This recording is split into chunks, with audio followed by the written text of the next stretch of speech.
afternoon. I'm Victoria Marshall with the latest news from the Washington Watch news desk. Last night, Vice President Kamala Harris held a campaign rally just outside the White House in Washington, D.C., where she vowed to be president for all Americans. Harris's speech was at the same location where former President Donald Trump spoke to a crowd on January 6, 2021. Such obvious symbolism was not lost on her audience, as Harris warned of the dark future ahead if Trump becomes president. Donald Trump has spent a decade trying to keep the American people divided and afraid of each other. That is who he is. But America, I am here tonight to say that is not who we are. Unlike Donald Trump, I don't believe people who disagree with me are the enemy. He wants to put them in jail. I'll give them a seat at the table. While Harris was trying to position herself as the unity candidate last night, President Joe Biden decided to liken Trump supporters to floating heaps of garbage. Just the other day, a speaker at his rally called Puerto Rico a floating island of garbage. Well, let me tell you something. I don't know the Puerto Rican that I know, or Puerto Rico, where I'm in my home state of Delaware. They're good, decent, honorable people. The only garbage I see floating out there is his supporters. And in other election news, today the Supreme Court has rejected the Biden-Harris administration's attempt at keeping non-citizens on Virginia's voter rolls. In a one-page order, the court granted Virginia's request to place a stay on a lower appeals court ruling that prohibited state officials from removing 1,600 non-citizen voters from its rolls. The three liberal justices voted to deny the request. The order comes after the Biden Department of Justice sued the state of Virginia earlier this month for cleaning its rolls less than 90 days before the election, arguing the state violated federal law. Virginia Governor Glenn Youngkin celebrated the decision on X, writing that clean voter rolls are one important part of a comprehensive approach we are taking to ensure the fairness of our elections. And speaking of putting one's political opponents in jail, yesterday, former Trump advisor Steve Bannon was released from federal prison. Bannon served a 4-month prison sentence after he was held in contempt of Congress for failing to comply with a subpoena. When Biden Attorney General Merrick Garland, however, was held in contempt of Congress earlier this summer, the Department of Justice declined to prosecute him. Here's what Bannon had to say about his time in prison. Kamala Harris, the Biden regime, Merrick Garland, Nancy Pelosi weaponized the justice system in this country against their political opponents. And so if that continues on, right, you may see that. If that continues on, but like I said, I am proud that I went as a political prisoner to Danbury Prison. I served my country on a Navy destroyer in my 20s, and I served my country in a federal prison in my 70s. And finally, the Pentagon is running low on missile interceptors, according to a new report by the Wall Street Journal. Standard missiles, the most common interceptors used for air defense, are what the U.S. uses to defend Israel from Iranian missile attacks and stopping Houthi attacks against Western ships in the Red Sea. Officials say that the U.S. has launched more than 100 Standard missiles since Hamas's October 2023 terrorist attack in Israel. Production of these missiles has not kept up with the number of missiles being deployed in both the Middle East and Ukraine. A retired U.S. Rear Admiral told the Journal that the U.S. is spending a year's worth of Standard missiles, which are supposed to be part of rearming ourselves against China. U.S. defense officials say they've been pushing weapons manufacturers to increase productions of the missiles. And those are today's headlines. I'm Victoria Marshall. For more news and commentary, check out the Washington Stand at washingtonstand.com and follow us on social media for updates at FRC DC. Up next is Washington Watch with Tony Perkins. We'll see you tomorrow with more news.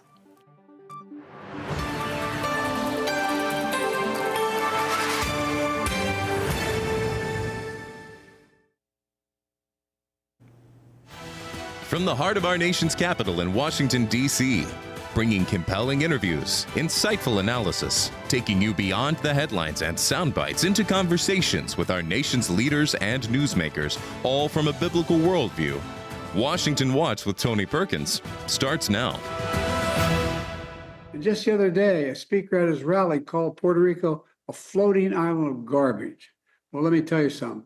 I don't know the Puerto Rican that I know, or Puerto Rico where I'm in my home state of Delaware. They're good, decent, honorable people. The only garbage I see floating out there is his supporters. That was President Joe Biden yesterday on a call with the Hispanic advocacy group Voto Latino. The White House and the media are doing their best to sanitize the president's toxic comments. We'll talk about it. Welcome to Washington Watch. I'm Tony Perkins. Thanks for tuning in. Reminiscent of Hillary Clinton calling Trump supporters deplorables after Donald Trump spoke at the Family Research Council's Values Voter Summit in 2016, the White House and the media are in crisis mode, trying to clean up the fallout from President Biden calling Trump supporters garbage. Nobody's defending the president himself. This is the president himself wanting to clarify what he said. He wanted to make sure that it was not taken out of context. These are the president's words. Nobody here is defending. We are laying out what the president said himself, and he wanted to clarify that. That, of course, was White House Press Secretary Karine Jean-Pierre earlier today. I'm not sure how you can take what the president said out of context. We'll get a reaction from Nebraska Senator Pete Ricketts.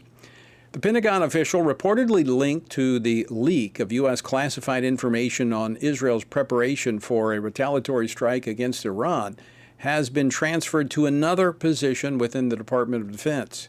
We'll talk with Texas Congressman Keith Self, a member of the House Foreign Affairs Committee. Vice President Harris held a campaign rally on the National Mall yesterday evening, making her final pitch to the American people. When Congress passes a bill to restore reproductive freedom nationwide, as President of the United States, I will proudly sign it into law. Proudly.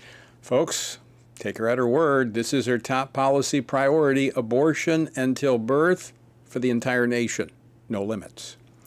And speaking of abortion, we'll look at another state where Planned Parenthood allies have put abortion measures on the ballot. Jeff Trimbath, president of the Maryland Family Institute, will join us to discuss the pro-abortion amendment that will be on Maryland's ballot. Some good news on the election front. Early voting is setting records in some states, including Georgia, where opponents of election integrity laws said that protecting the integrity of the ballot would result in lower turnout. Georgia voters are smashing through every voting record with more than 3 million for in-person early voting turnout, which is unprecedented in Georgia history. That was Georgia Secretary of State Brad Ravensburger. We'll get an election update from FRC Action's Matt Carpenter a little bit later. And speaking of the election, we have for you a voter toolkit that will help you cast an informed ballot. I know some Christians are saying, I just don't like what I see. I'm just not going to vote. As Americans, we have a right to vote. As Christians, we have a responsibility to vote, to know where the candidates and the parties stand on the issues and vote with those who are most closely aligned to biblical values. And we're doing the hard work for you. The voter toolkit will show you where the two parties stand on the major issues, and there is a contrast. There is a presidential voter guide to show you where the two main candidates for president, stand on the issues, and let me assure you, there is a contrast. And for many places in the country, we've got a personalized voter guide based upon your zip code. You can get access to that by texting the word toolkit, that's toolkit, one word, to 67742. That's 67742, the word toolkit. And by the way, Pray Vote Stand Election 2024. FRC is teaming up with Real Life Network for live election night coverage. Pastor Jack Hibbs and I will help you navigate the night and be prepared for November the 6th and beyond. We'll be looking at all the election results from a biblical perspective. Coverage begins at 8:30 p.m. Eastern Time on the Real Life Network and on the FRC Stand Firm app. So get ready for Election Night 2024. Well, last night, Vice President Kamala Harris delivered her closing argument speech to the American voter, stating that she offers a different path than former President Donald Trump, who she said offers more chaos and more division. Of course, stealing the thunder from her speech were the remarks that President Biden was giving within the same hour regarding Trump supporters who he called garbage.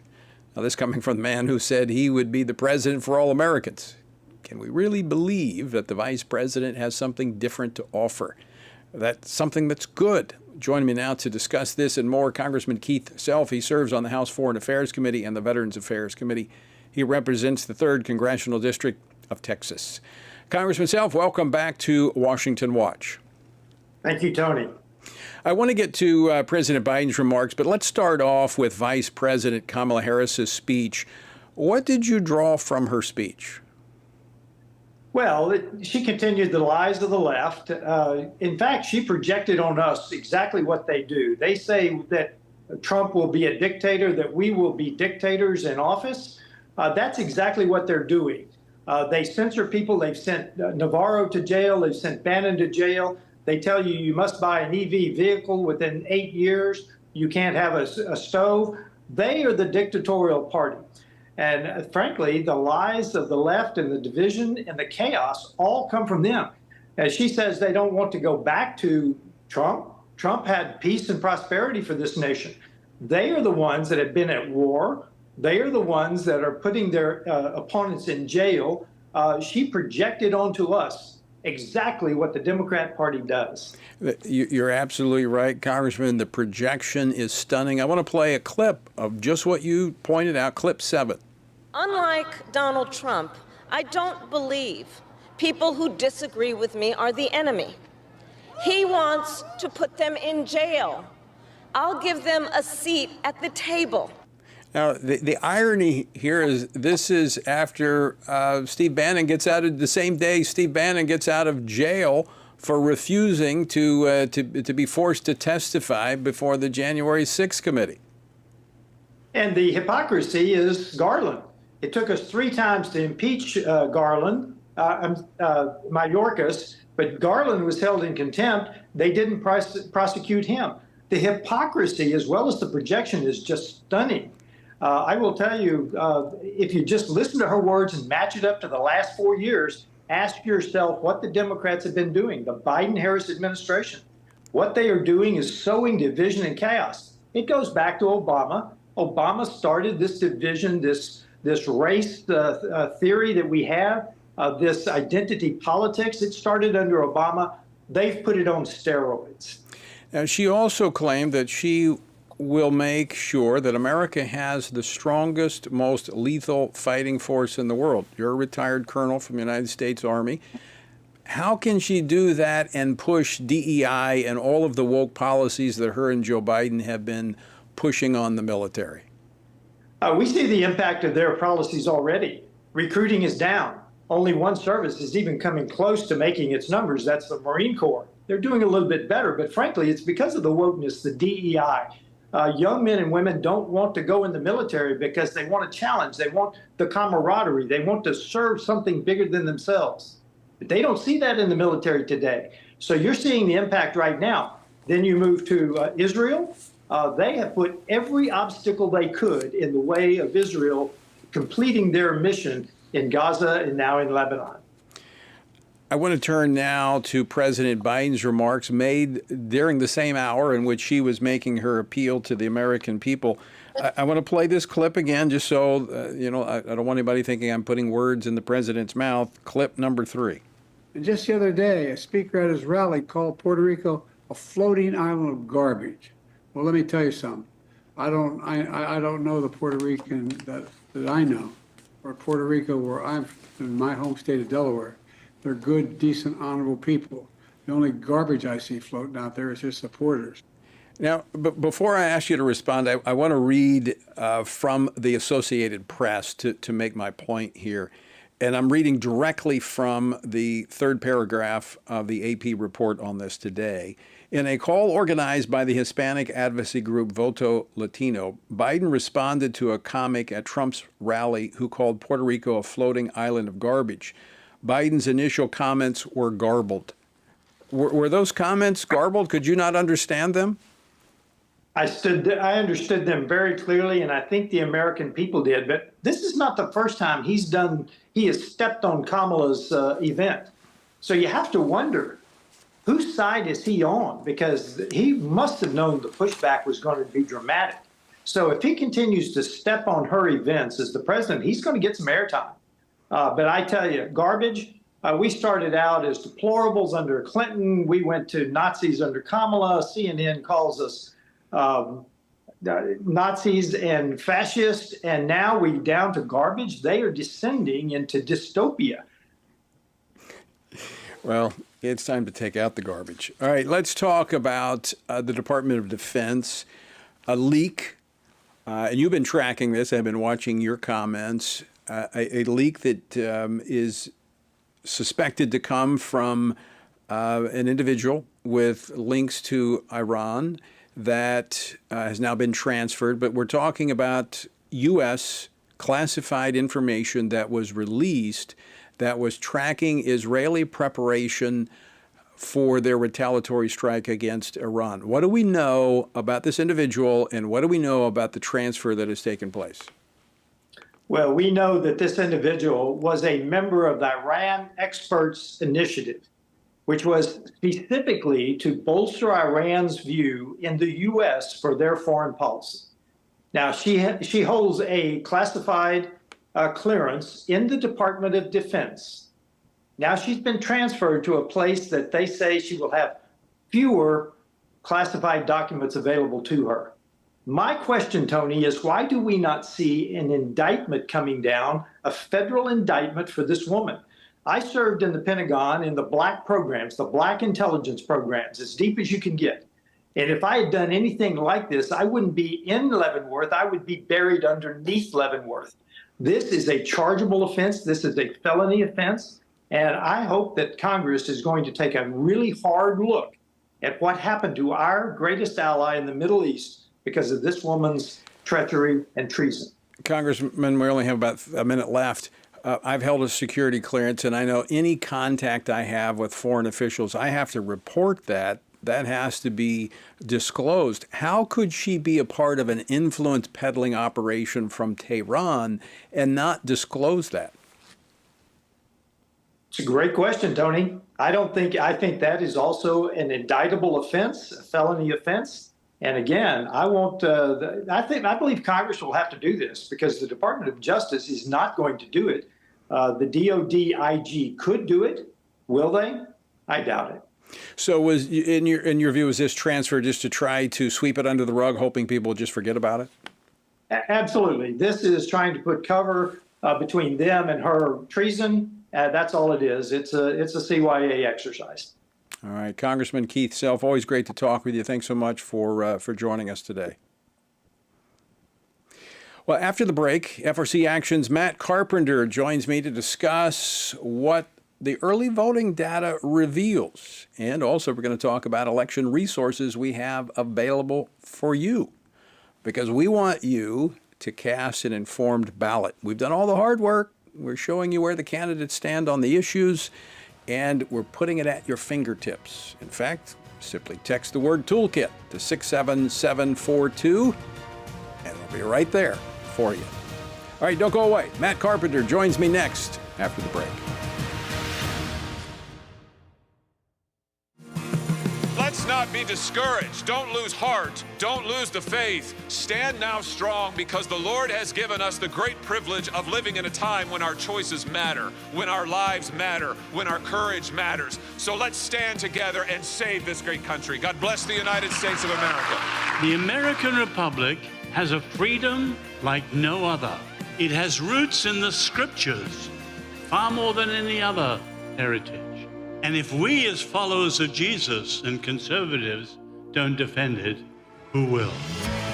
Neutrality is not an option. There are many Christians who believe that if we just keep our heads down, if we just don't say the wrong thing, that somehow we will come out of this unscathed. You're naive if you think that, because what they want from us is not our silence. What they want from us is our submission. Part of the dilemma of Christianity in our generation is that we've relied a little too much on human wisdom and human reasoning, human strength, human resource, and we've relied too little on the power of God and God's ability to open doors that we can't open and do things that we couldn't even hope to begin to do. This may not be an easy task, but we are living in a moment of challenge, but also of great opportunity.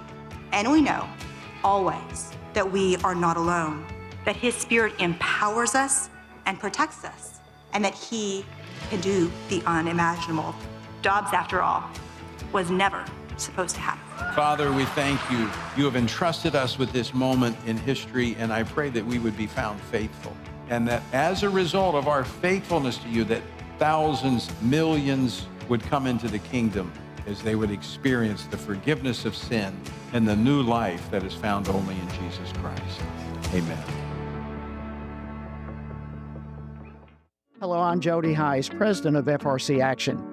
Here in America, we thank God for the right to vote, and we can all agree on the importance of this upcoming election. Many of us want to support candidates who share our values, but we're not comfortable supporting the big national political organizations. Well, we have a solution for supporting candidates through FRC Action's Faith, Family, and Freedom Fund. Being a super PAC, it allows for unlimited individual and corporate donations, so we can endorse and fund campaigns for people who share our values. By giving to this fund, we're able to pull all of our contributions together and support and endorse like-minded candidates. That's how we move the needle. So let's be the best stewards possible and get the most out of our political contributions by uniting our efforts.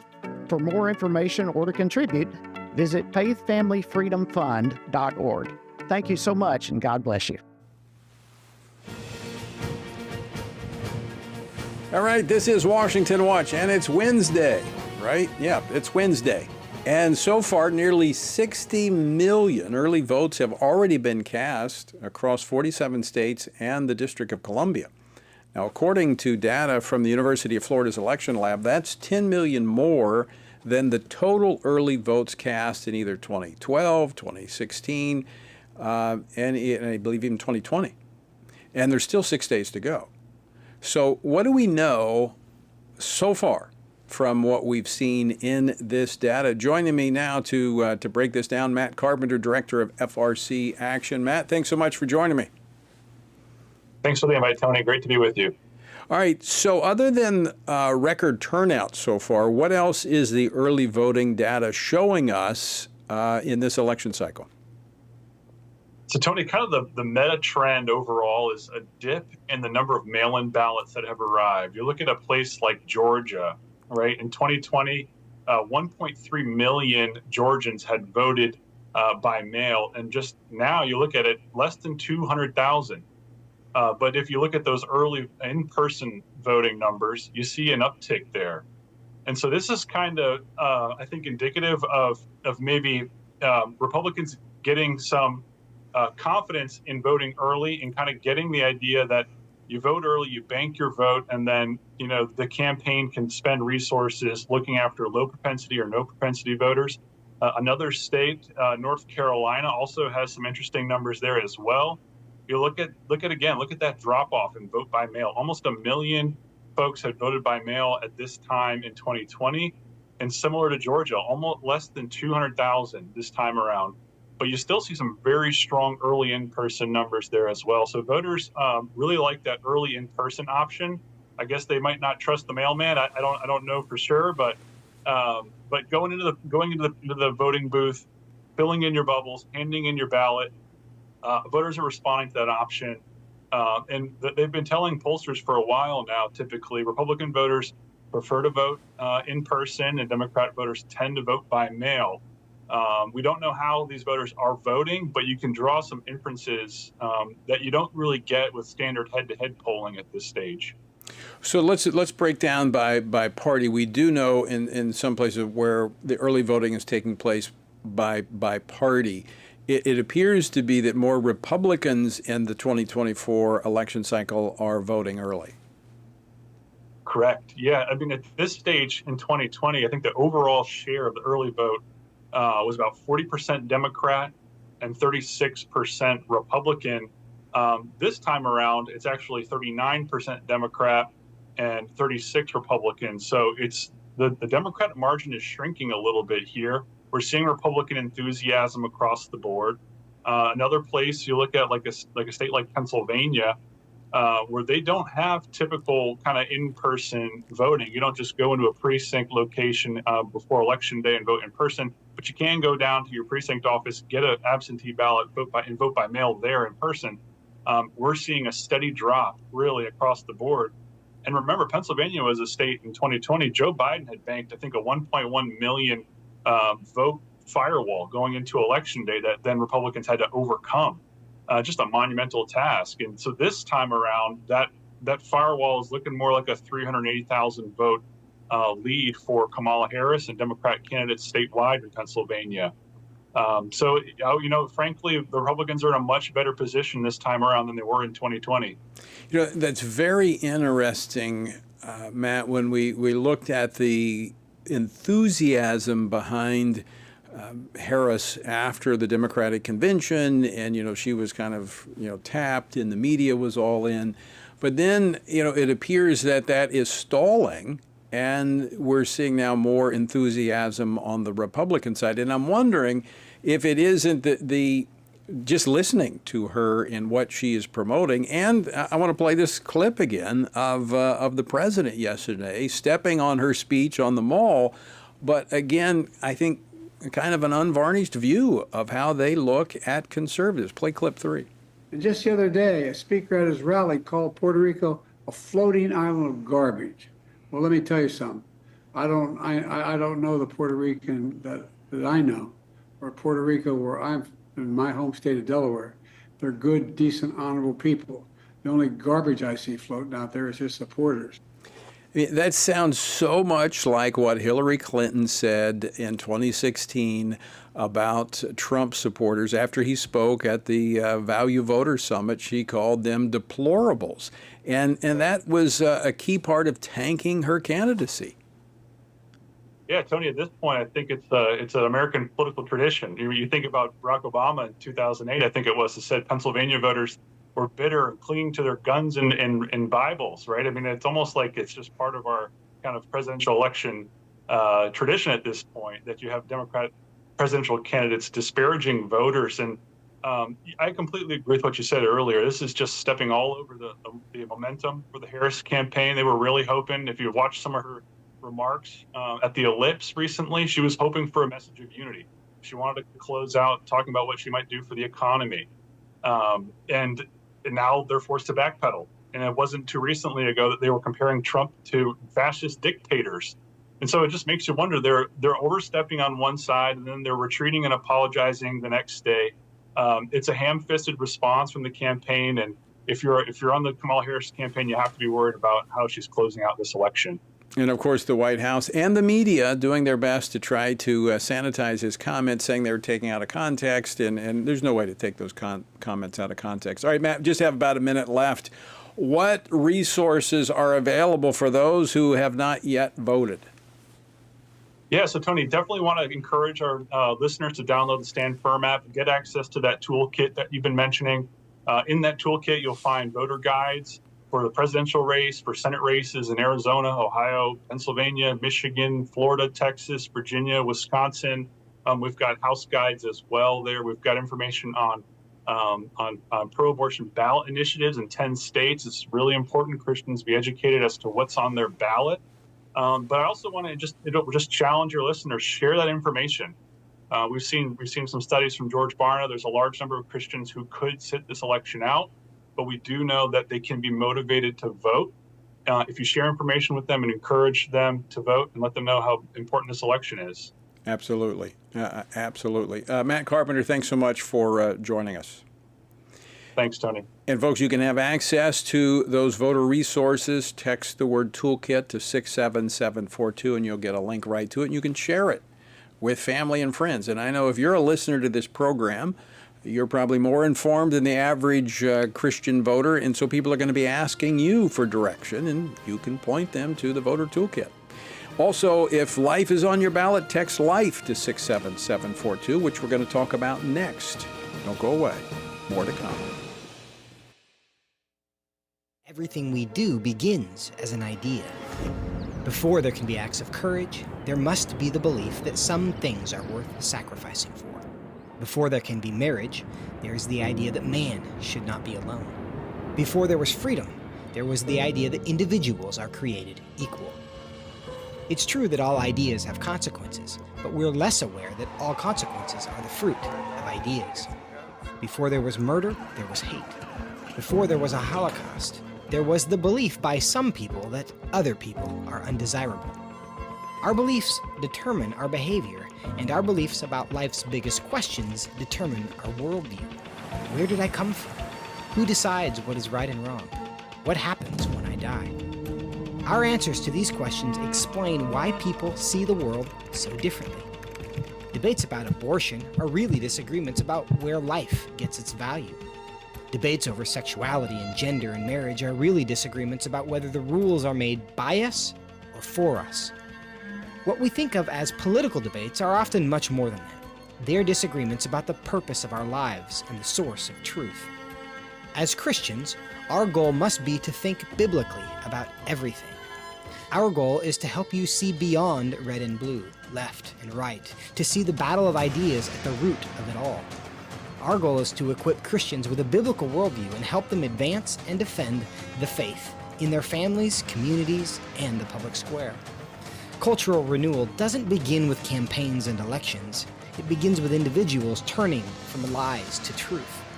But that won't happen if people can't recognize a lie and don't believe truth exists. We want to help you see the spiritual war behind the political war, the truth claims behind the press release, and the forest from the trees.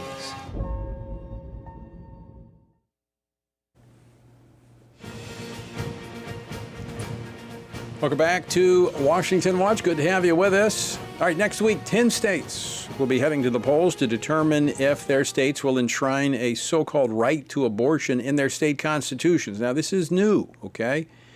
Abortion has not been in state constitutions, right? Those states are Arizona, Colorado, Florida, Maryland, Missouri, Montana, Nebraska, Nevada, New York, and South Dakota. And if you live in one of those states, you need to know what the ballot measure says, and we have that available for you. Simply text the word life to 67742. That's life to 67742, and we have a whole publication for you to educate you on those ballot initiatives. Well, we've been going through each of these states, and today we're going to examine Maryland's abortion referendum. And joining me now to unpack this is Jeff Trimbrath. He is the president of the Maryland Family Institute. Jeff, welcome to Washington Watch. Thank you, Tony. Great to be with you. Well, tell us about Maryland's Question 1, the so-called Right to Reproductive Freedom Amendment. I mean, I love how they twist the language. The right to reproductive freedom, the right to kill an unborn child. Talk about what this would do in the state of Maryland. We think it's more aptly named the Parental Replacement Act because this fundamentally will take parents out of the equation for these decisions that Marylanders make. Despite our best efforts as a brand new family policy council, I can tell you there really is no serious effort to curb the practice of abortion here in Annapolis. That's because of the makeup of Maryland as a very blue state. So this is simply another step in this war on the family, and it's going to be extending to children the ability to make reproductive health decisions without parental involvement or even notification. We know that because of how the amendment is written. We know that this will open the door to transgender surgeries on minors in Maryland. And so we think it's a very, very bad idea for our families in Maryland and certainly for our daughters in Maryland. So I think people need to understand what these do, and in every case, they're almost all the same people behind them, Planned Parenthood and their allies raising the money to put these on the ballots, is that this puts into the Constitution. They're saying, well, we're just restoring. They're not restoring. They're putting this into the Constitution, which means the legislature can't touch it. And if it is a constitutional right, as you've pointed out, this means it eliminates parental notification laws. This will limit the ability of legislators to establish safeguards for mothers and unborn children. This puts it into the hands of the court, and we know what the courts do with issues like this. That's exactly right. This becomes the supreme law of the state of Maryland. By definition, what that means is it supersedes all of the other laws pertaining to this particular issue. And so what that means is that any kind of parental rights law that currently exists is now superseded by this law. So we think it's a very dangerous precedent, and we're trying to fight it as hard as we can at Maryland Family Institute. So, Jeff Trimbeth, what does a vote against this amendment do? A vote against this amendment restores parental rights in Maryland. It says to the Maryland governing authorities, we as parents have the right to make healthcare decisions for our children. We know our children best. We love our children in a way that the state or some healthcare authority can't love them. And we want a priority over what our children do. That's what a vote against this does. A vote for this is a vote to cut parents out of the equation, and it's just a very bad idea. Now, Jeff, you made reference to the transgender ideology that's being pushed by the left as well, and we see that in many of these amendments driving a wedge between parent and child, because when you look at the transgender issue coming under the umbrella of reproductive freedom, when this is left to the courts, I mean, there's no telling how far these could be taken. That's right. It's an individual's subjective sense of what reproductive health means. And for this amendment, that individual includes people, minors. It includes 8-year-olds, 6-year-olds, 14-year-olds. I can tell you, Tony, as the father of 3 kids, thankfully, my youngest is coming out of the teenage years. Teens simply don't have the capacity to make good decisions many times in a lot of different areas, certainly with regard to their sexuality. And so this amendment will open the door to all of these terrible things, and will cut parents out of that equation. I mean, this is stunning how the left is pushing this across the country. Jeff Trimbeth, thank you so much for joining us. Appreciate the work you do there in Maryland. I know it's an uphill battle, but thank you for shining a light. And we want to be helpful to your listeners, Tony. MarylandFamily.org is a place where they can go to get resources on this and to fight this in Maryland. Thank you. And we're going to encourage them to do just that. And also, folks, you can get the publication from the Family Research Council, a PDF, a link to it, free of charge. Simply text the word LIFE to 67742. It breaks down just what we talked about. It analyzes that amendment there in Maryland, as well as the other 9 states in which this is going to be on the ballot. In fact, Nebraska is one of those states where it'll be on the ballot. And coming up next, we're going to be talking with Nebraska Senator Pete Ricketts, former governor of Nebraska. We're going to talk to him about that. And we're also going to discuss his efforts to defund the United Nations and UNRWA, the organization linked to Hamas, that the Biden administration continues to push for the Israelis to let into to Gaza and bring in more humanitarian aid. Of course, we know that aid is propping up the terrorists. All right, be sure and vote. Text the word toolkit to 67742. Make your plans now if you've not already voted to vote. Vote for those who are most closely aligned to biblical values. All right, don't go away. Senator Ricketts joins us next here on Washington Watch. Jesus said in John 15, "These things I've spoken to you, that my joy may remain in you, and that your joy may be full." In 2024, in these divided and uncertain times, how can this be possible? By abiding in Him through His Word. At Family Research Council, we want to help you do that, which is the reason for the Stand on the Word Bible reading plan. In just 10 to 15 minutes each day, you will have read the entire Bible in just 2 years. But more importantly, you will be abiding in Him daily. Find our Bible reading plan at frc.org/Bible. And join Tony Perkins each weekday for a 10-minute devotional inspired by the daily reading and designed to encourage you on this journey through the Bible. Listen on Apple Podcasts, Spotify, and YouTube. And remember, the grass withers and the flower fades, but the word of our God will stand forever.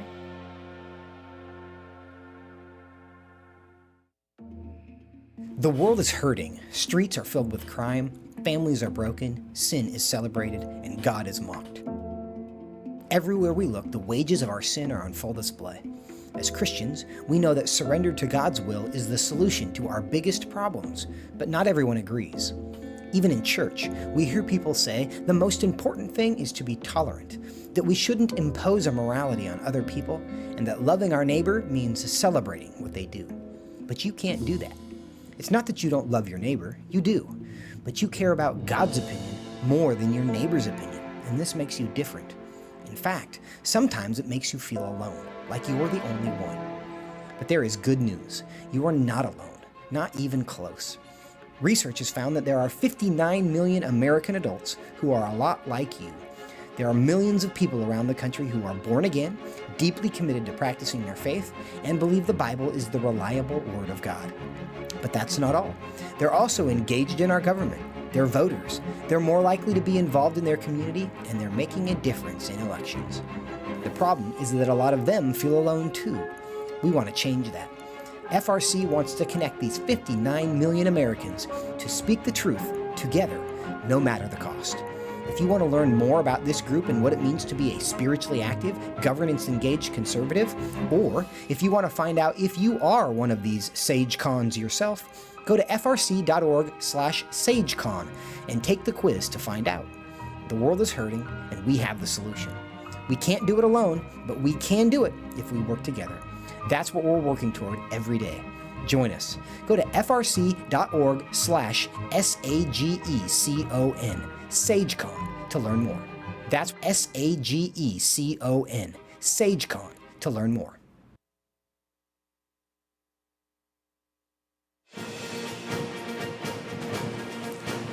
Welcome back to Washington Watch. Good to have you with us on this Wednesday. The website, TonyPerkins.com. And again, you need to be prepared to vote, and we've got the resources for you, so there's no excuse not to vote. Simply text the word toolkit, that's one word, toolkit, to 67742. What that will give you at your fingertips is a comparison between the two parties when it comes to the policy issues. It will give you a voter guide on the presidential race, some of the Senate races, and it will give you access to a personalized voter guide based upon your zip code. Again, just text the word toolkit to 67742. As Americans, we have a right to vote. As Christians, we have a responsibility to vote and vote biblical values. Our word today comes from 2 Kings chapter 5. Now, Naaman, commander of the army of the king of Syria, was a great and honorable man in the eyes of his master, because by him the Lord had given victory to Syria. He was also a mighty man of valor, but a leper. And the Syrians had gone out on raids and had brought back captive a young girl from the land of Israel. She waited on Naaman's wife. Then she said to her mistress, "If only my master were with the prophet who is in Samaria, for he would heal him of his leprosy." Well, this results in the king of Syria sending a letter to the king of Israel seeking the help of the prophet for Naaman. But notice who set this whole episode in motion. A nameless young girl taken captive, deprived of her family, her people. She was not bitter or angry toward God because of her situation. She had not turned away from him or lost trust in his power. Rather, she pointed others to him. We must not let our temporary circumstances shake our faith in an eternal God. For more about our journey through the Bible, text the word Bible to 67742. Well, throughout today's program, we've been highlighting just how consequential this election is and how we're seeing that play out in the campaign rhetoric. Now, the media's coverage, the early voting figures, as well as the fight for life. Well, it's not just those of us here in the United States who understand what is at stake. The new head of Hezbollah, named Qasem, in his first address yesterday since assuming leadership, said his group is waiting to see the impact of the U.S. election results, as well as Israel's actions on the battlefield. Meanwhile, senior White House officials are reportedly planning to travel tomorrow to Israel, where they'll meet with Prime Minister Benjamin Netanyahu to discuss the possibility of a deal to end the fighting in Lebanon. Join me now to discuss this and much more, U.S. Senator Pete Ricketts of Nebraska. He serves on 3 Senate committees, including the Committee on Foreign Relations. Senator Ricketts, welcome back to Washington Watch. Great. Thank you very much for having me on. Before we get into the Middle East and the United Nations, some things that you're working on there, I want to ask you about the president's comments. I've already played it several times in today's program, but yesterday in a call, the president called President Trump's supporters garbage. Now, they tried to walk that back, but did we take that out of context? Well, if you've shown this to your viewers and your listeners are listening to it as well, they can see it was not taken out of context. I watched the video myself. President Biden clearly called Trump's supporters floating garbage. And here's the hypocrisy, right? So a comedian makes a bad joke at a Trump rally, and the left is all in a tizzy about it, and the national media is all over it. But the Trump campaign said, hey, Puerto Ricans have made great contributions to our country. Certainly, they've defended our country, and that doesn't represent what we think. Well, now the president himself calls Trump supporters floating garbage. And first of all, the White House is trying to cover it up, trying to lie about what the president said. And again, if your viewers have seen it, they know exactly what President Biden said. And the media, the mainstream media, the national media, is trying to cover it up. They're complicit. And this just shows the hypocrisy of the left, of the national news media about where they are in this campaign, and also demonstrates frankly, that they're desperate. They know that President Trump is gaining momentum because Harris is terrible, and Trump has actually kept our country safe. He actually kept our border secure. He actually kept prices down. He did all the things that Biden can't do and Harris won't do. And so they're desperate, and now they're trying to cover this up. It just really is one of the reasons why people are sick and tired of the elite in Washington, D.C. trying to tell us what to do and believing the rest of us in the country are dumb. Yeah, just in case someone has joined us later in the program, I want to go ahead and play that clip again. Play clip number 3. And just the other day, a speaker at his rally called Puerto Rico a floating island of garbage. Well, let me tell you something. I don't know the Puerto Rican that I know, or Puerto Rico where I'm in my home state of Delaware. They're good, decent, honorable people. The only garbage I see floating out there is his supporters. I'm not sure how you take that out of context. He said the supporters are garbage. The only thing floating out there is, that's pretty clear. It was very clear what he said. And this just shows the hypocrisy of the Democrats, the hypocrisy of the national news media. Are trying to cover this up because they know this is the same thing as Hillary Clinton calling Republicans deplorables. And it shows the attitude of the East Coast elites, right? This shows what the Democrats in Washington, D.C. think of the rest of us. They think they're the only smart people in the country, and they should tell us all what to do because they're smarter than us. And that if we don't disagree with them, we're clearly floating garbage. All right, Senator Ricketts, I want to go to the foreign front.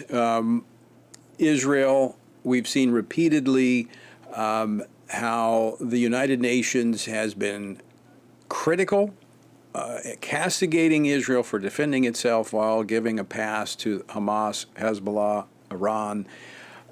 Earlier this week, Israel, the Knesset, voted to discontinue any relationship with UNRWA, the United Nations Relief Agency for Palestinians.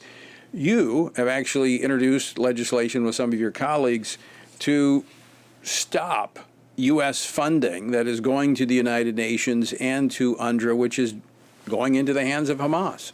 Speak to that. Yeah, well, first of all, I'm surprised only by it took the Knesset this long to actually end the relationship with UNRWA. The Trump administration knew that UNRWA was basically a front organization for Hamas.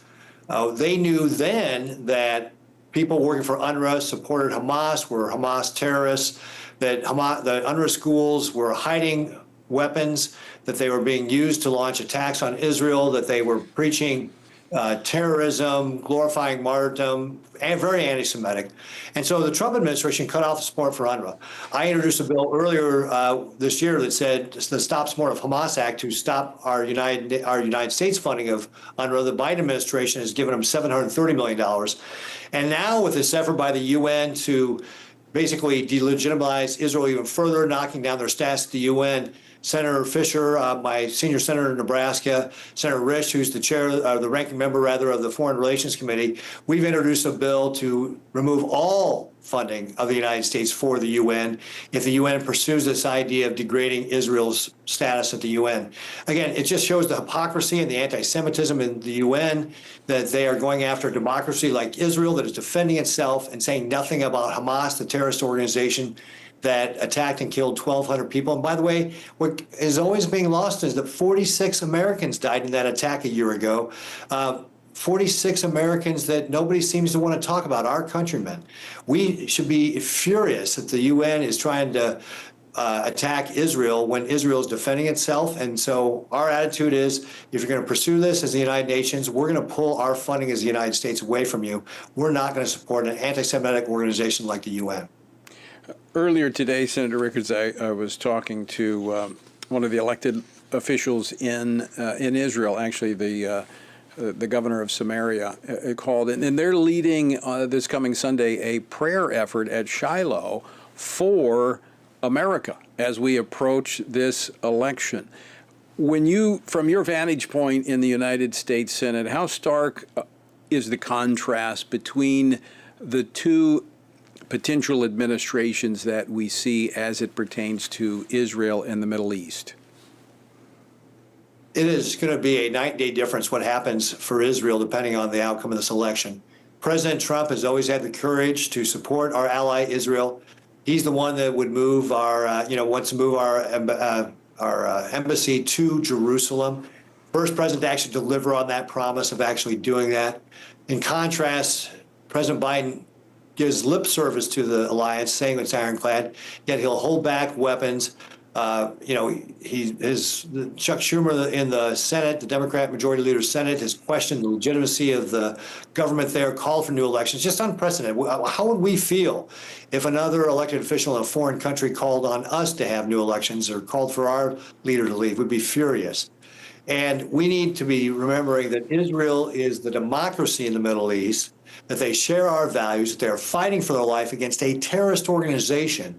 And, the administration has now said, well, we're going to maybe put some of this weapons stuff on hold if you don't get enough, support or aid to Gaza. Well, I can tell you how all this can change right away. If Hamas surrenders, then this is all over tomorrow and aid can flow freely.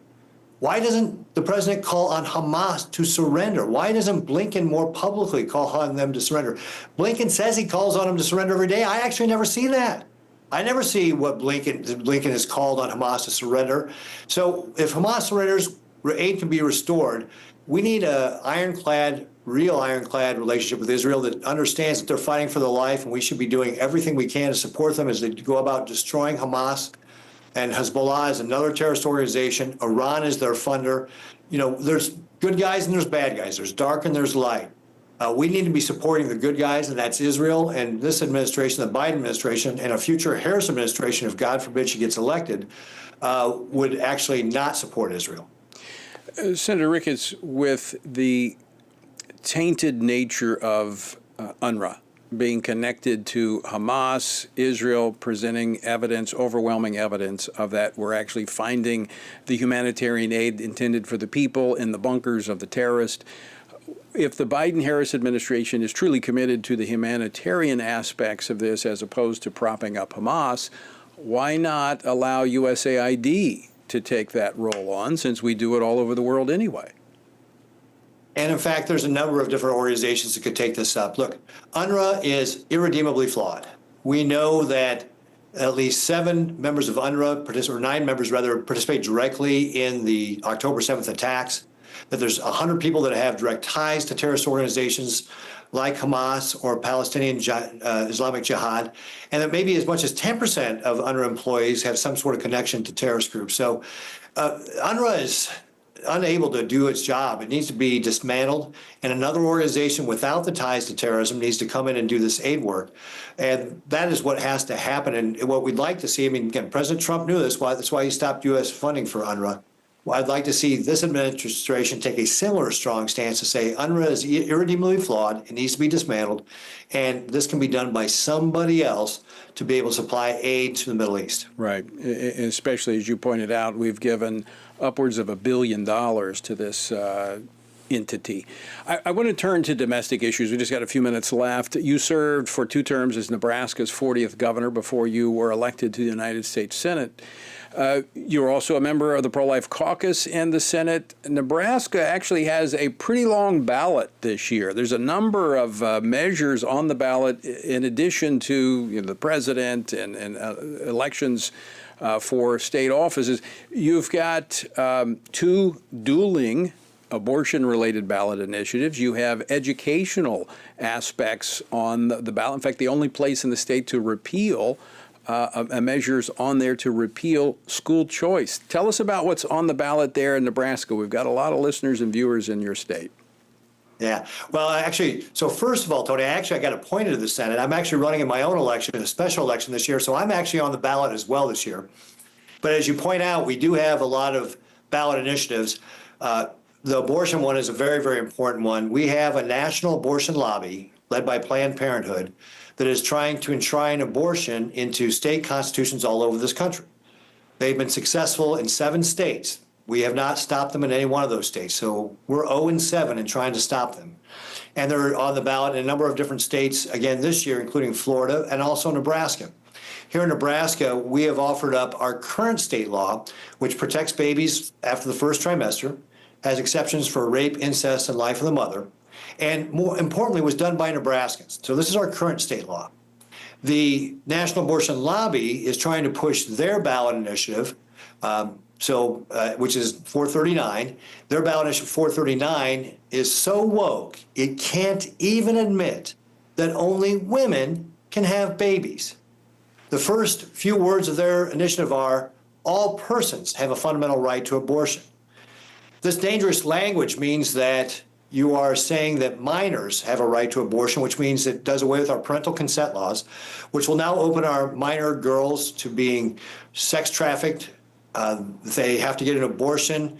Their sex traffickers won't have to ask their parents or contact law enforcement, so it opens up the opportunities for our children to be at risk. It also means men will have a right to abortion, so they can start suing women to force them to have a right to abortion. It will also allow unlicensed abortionists to determine when the baby's viable, which means you'll be able to have abortion up until the moment of birth, very late-term abortions. So this is very, very radical, dangerous language that the pro-abortion lobby is trying to put in our Constitution. And again, the word women never even makes an appearance in their initiative. So Initiative 439 is very, very dangerous. People should vote no.